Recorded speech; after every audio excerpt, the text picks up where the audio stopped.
You're listening to the Skadi podcast. Skadi are the financial experts. Our deep understanding of complex financial products and front office expertise give us the ability to ask the right questions for you and solve the problems other subject matter experts cannot see at speed. Whether we've worked as traders or in operations, everyone you'll speak to at Skadi has frontline knowledge and a deep understanding of financial products. We share our practical financial knowledge, analysis, focus and clear thinking, and we communicate with clarity. We're proudly multilingual. We take great care to make our findings accessible so you feel confident, you understand what's happening when and why. Skadi, the financial experts.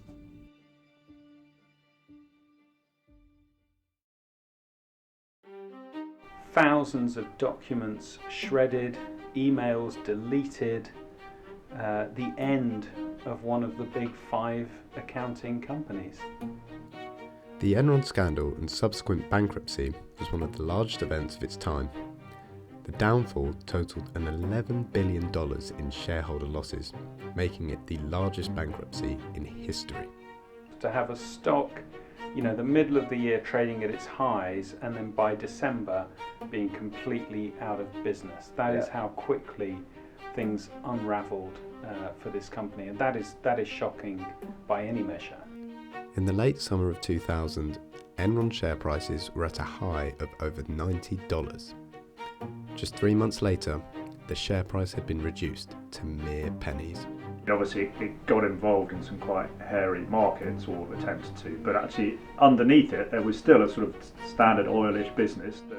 The energy giant was named America's most innovative company for 6 consecutive years. No one could have predicted the downfall that would occur in 2001.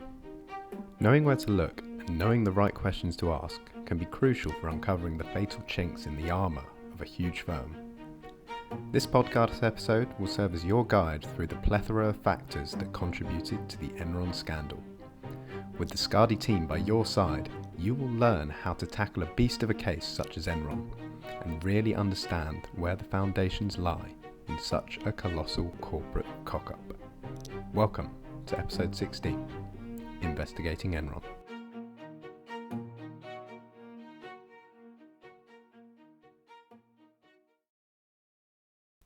So, how to begin?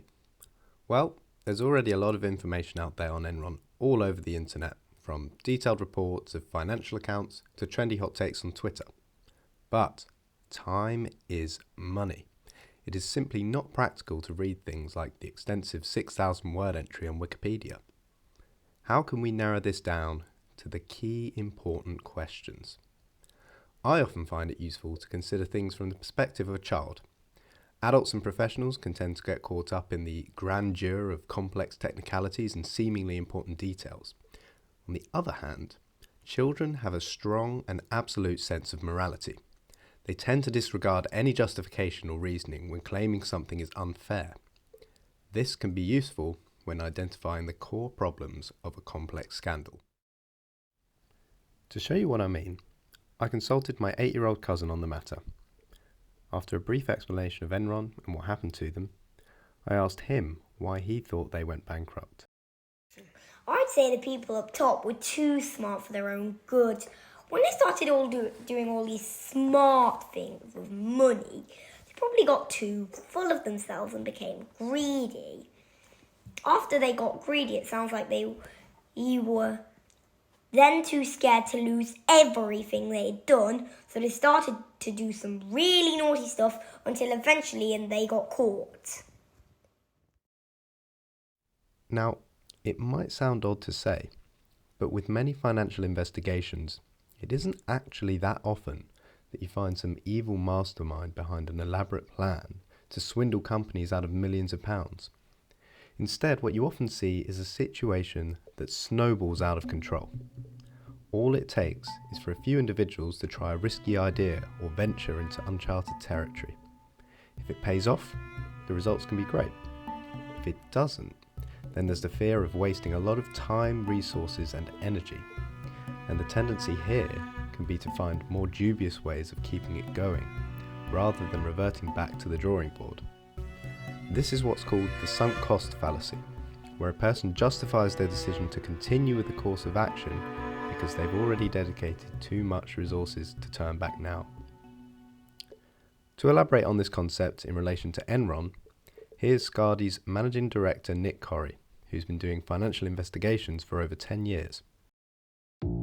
I think the Enron story for me has so much resonance just, with the day-to-day investigations that we do as a firm when we're helping people. It's a very human story, right? They're all human stories because there's so many people employed by the company, and Enron is definitely a story about individuals. And I think if we're going to be nice to them, we can say that it started out as individuals being, very innovative, trying hard to, make money, trying to succeed, and then there is a point at which, things. I don't know in Enron whether I think things start to go. I think the greed kicks in before things start to go wrong, actually. Yep. And I think they start to be greedy first because they're kind of eyeballing success and then thinking, right, how can we really push this to the max? But then they get into a sort of situation, a bit like, when you're surfing, the wave kind of gets hold of you and you're still trying to, retain control and you're going to get toppled over. They find themselves in, effectively, a market that is declining very rapidly. They're getting competition, and the tail really starts wagging the dog, and they start getting forced into doing things that probably they may not have done, actually. Even with their greed, they may not have done, but they're really sort of fighting for survival at that point. And I think there are points like that in certain investigations we do where, particularly the ones where we look at kind of over a period of time, and you see that people start out, with the best will in the world, and then as things progress, people start to, I think, get a little bit lazy, a little bit careless, and then you get a point where, that fallibility, there's a line that's crossed at some point where they then decide, or they could decide to kind of confess and say, we've got this wrong. But rather than doing that, they take a pathway to start covering up mistakes or, presenting what they're doing in a different way to the outside world or to other observers, whether it's their management or control functions looking at them or whatever it happens to be. And that's when you kind of then find yourself in any investigation in a kind of, something that's going to be problematic from here.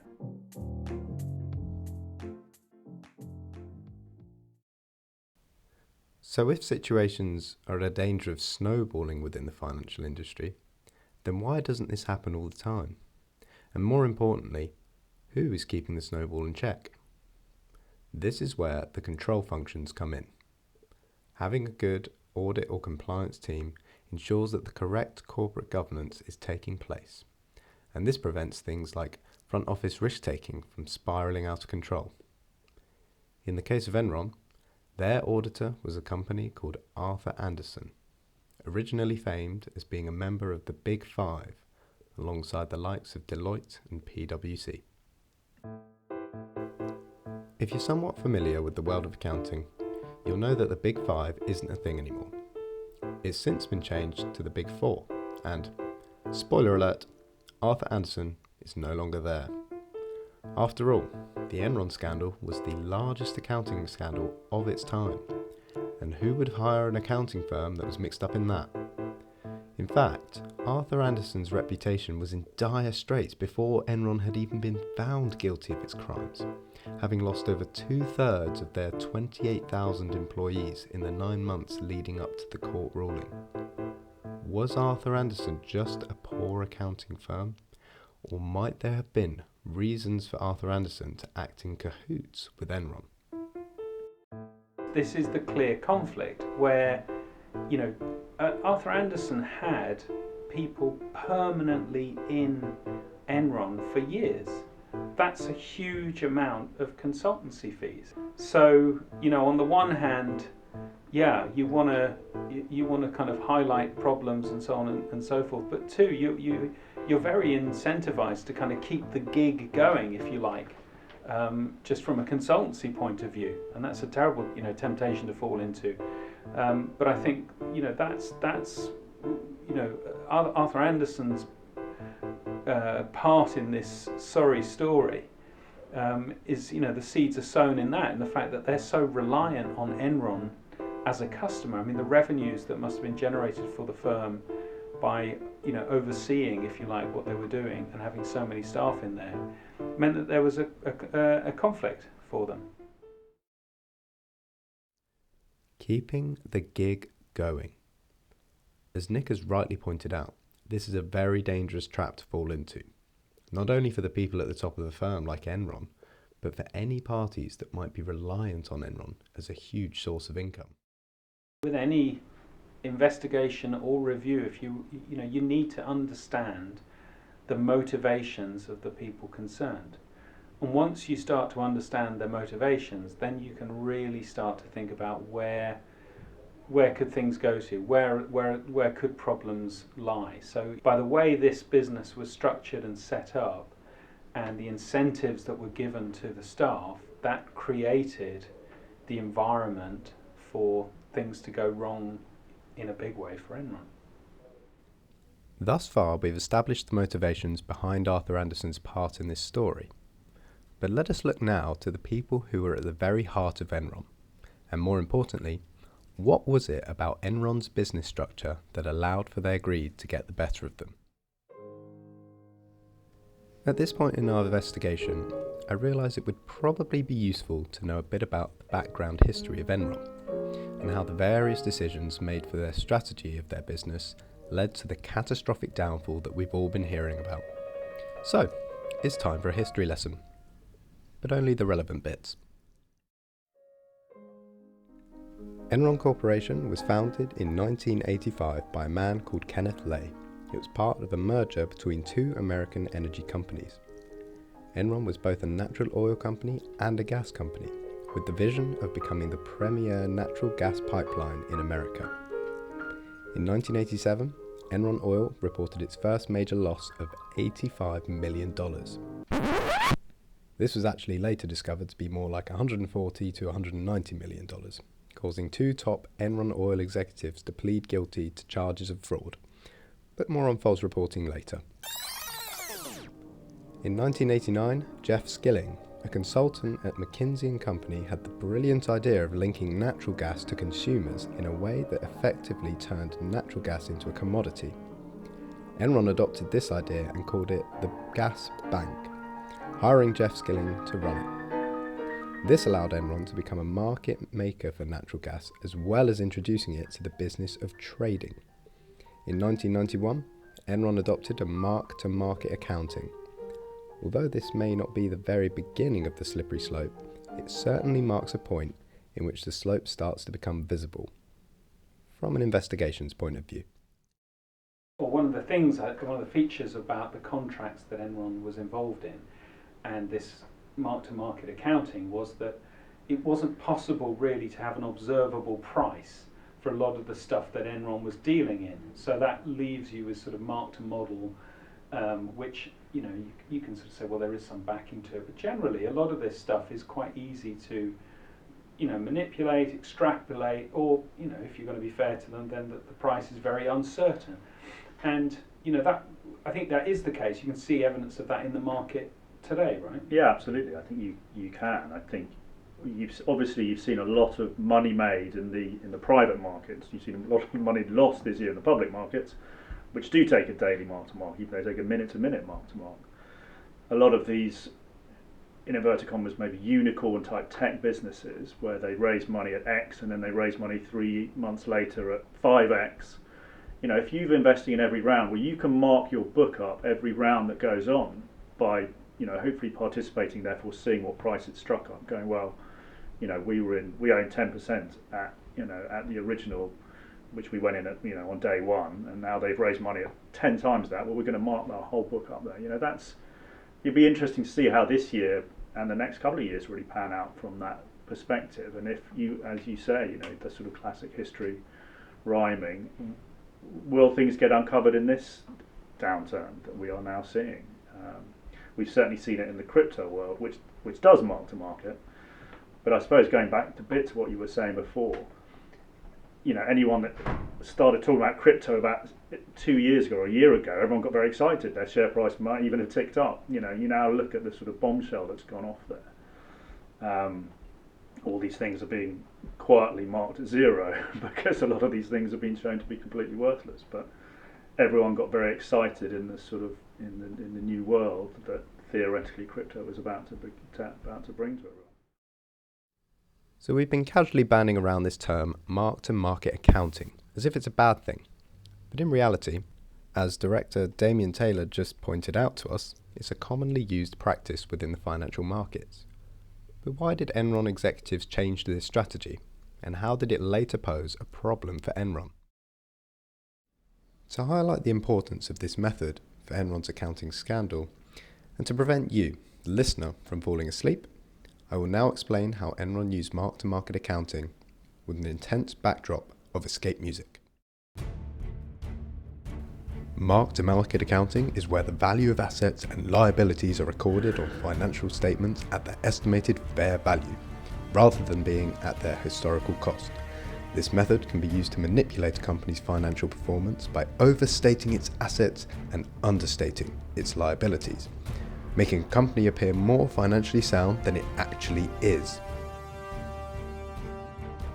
In the case of Enron, the company used mark-to-market accounting to conceal its losses and make its financial performance appear better than it actually was.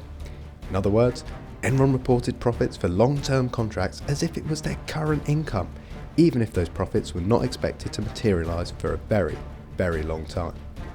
This allowed Enron to inflate its earning and make its financial performance appear even stronger. Many of the executive pay was linked to the performance of the Enron share price, so they had a very high incentive to use this strategy. Additionally, Enron used a complex web of partnerships and off-balance sheet entities to hide its debts and losses from investors and regulators. The company was able to transfer debt and losses into these entities, which were not reflected on its financial statements, giving, yet again, the appearance of a stronger financial performance.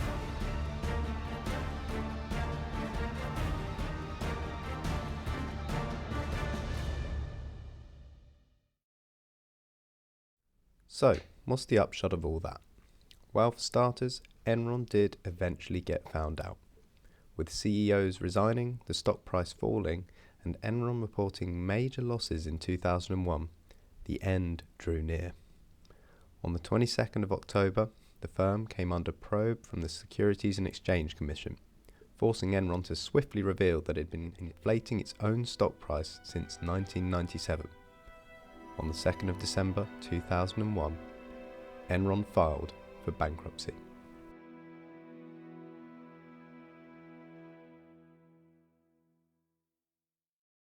The Enron scandal has highlighted the dangers of mark-to-market accounting and the importance of transparent and accurate financial reporting.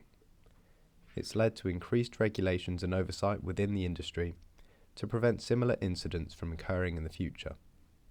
Here's David Bridges, Skadi's operations and middle office subject matter expert, to talk about how some of these regulations have affected practices within the financial industry.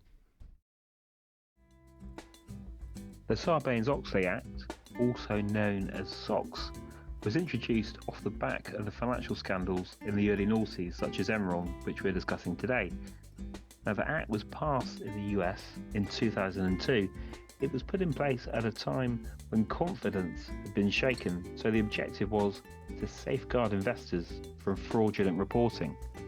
Now, whilst this is a large piece of legislation, one interesting point of note is found in Section 404 of the Act.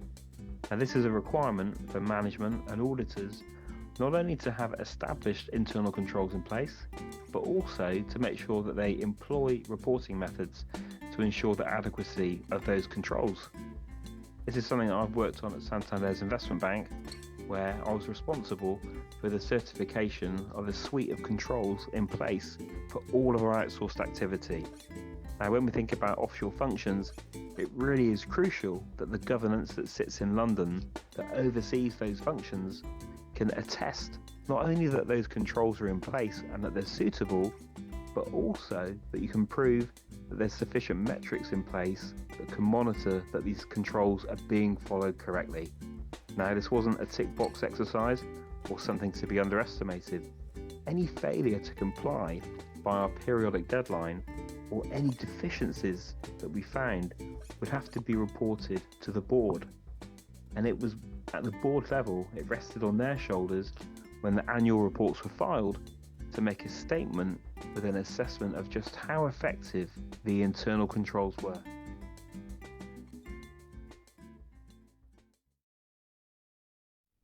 A glimmer of hope for the financial industry. After all, learning from our mistakes is crucial for success moving forward. Unfortunately though, the financial world is ever changing. In the last decade, we've seen a rapid uptake in the world of cryptocurrency.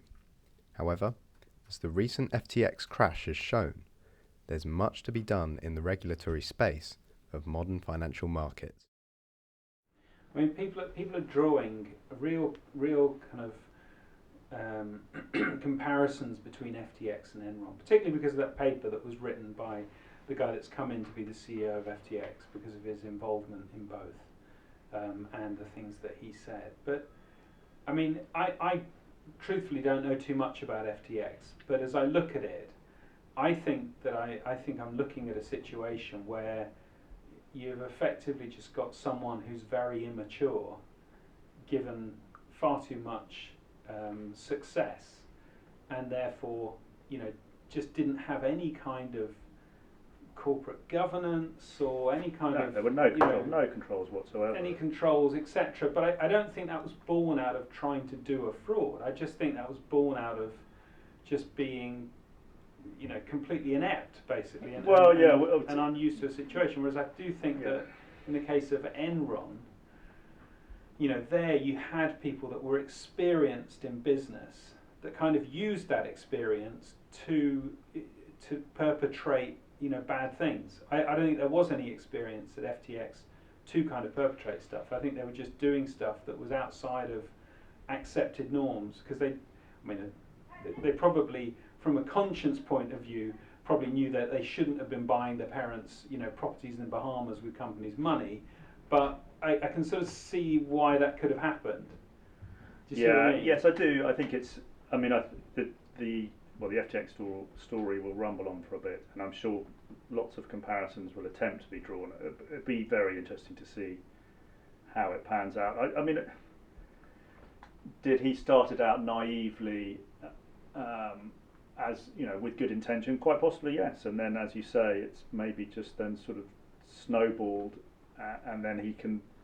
There's a lot of sort of regulatory arbitrage that goes on within crypto, and I think part of that was that. So obviously, it now turns out that the lines between FTX and Alameda were completely blurred, where they were supposed to be sort of completely separate entities. So yeah, it's watch this space really. I think it can be quite hard to opine too much on what's gone on. Yeah, I know. I mean, I think ignorance is no defence. Yeah. But I think he was ignorant. Yeah.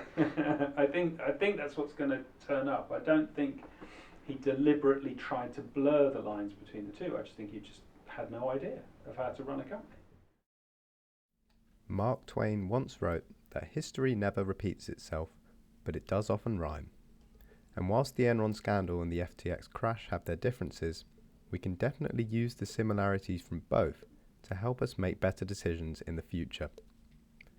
As we draw our investigation to a close, it's important to look back at the event with hindsight. And so, my listeners, I leave you with Nick Corry reminiscing with Damian Taylor about their memory of Enron from a London trading floor. I do remember Enron happening, but it wasn't something that I felt impacted my own positions that I held at that time. I don't think there was a kind of contagion into stuff that we had at the time. That wasn't really the case, but there's certain things that I do remember when I read back through the story of Enron, and thinking about the online dealing, the online commodities portal that they set up that was so successful and added so much to the stock price. And I remember that very vividly because you and I were doing ING's e-business strategy from a trading point of view. And if you remember, there was a period where you'd be sitting there, and we were trading a pairs book at the time as well. Yeah. It was long and short financials, and it was like landmines going off where you'd have a bank would announce an e-business strategy, and their stock would go up 10 to 15% just on the announcement, and that was pretty hairy stuff because there was no rationality to it. There was nothing behind it. It was just people were under pressure to announce these e-business strategies, these online trading strategies. And that really kind of, I remember that part of the market very vividly. The other thing that I was sort of interested in the Enron story was the timeline, because it's all happening, or certainly the unravelling of the company is happening around 2001. And, by August, things are going pretty badly for the company. And then the timeline kind of rattles through into October, and there's no mention of the impact of September the 11th, which impacted the whole market. And maybe that's the point. Maybe it just impacted the whole market. So Enron was no different really in that. But of course, it was very focused on power, focused on energy, and energy is such a big. I get what you learn and what you're seeing now in the recession now is that it can cause huge volatility to energy prices because you have this kind of speculation or people trying to predict where is demand, what's demand going to be like, and that can, in energy markets that are very forward looking, that can really take the steam out of the market and cause prices to fall very rapidly. And I think that's one part of the Enron story that was very hard for them. And of course that I'm treating them as if they were like whiter than white. They were doing all sorts of awful manipulation strategies on the market. They were the kings of market manipulation. But no matter how much you manipulate, there is a kind of the underlying force of the marketplace. And when you had the bursting of the dot-com bubble, which is what was happening at that time, followed by the kind of the September the 11th sort of shock that kind of killed off demand. And I do remember that happening, thinking about demand in travel and so on, took a real beating. Then these are headwinds for any energy trading business, which was the heart of what they were doing. So I do remember those parts of the Enron story, if you like. And then it was only later, as the sort of further revelations came out over time, which didn't come out at the time, but years later, like fake dealing floors and all this kind of stuff. Then that's just sort of part of the kind of amazing story of Enron that kind of emerged later as people carried on, reviewing the situation. You've been listening to the Skadi podcast, written and produced by me, Coleman Corry. Joining me in discussion today was Managing Director Nick Corry and Director Damian Taylor, with features from our operations expert David Bridges and my cousin Rory Tait. If you want to listen to more episodes, go to our website at www.skadilimited.com or simply search the Skadi podcast on any streaming platform.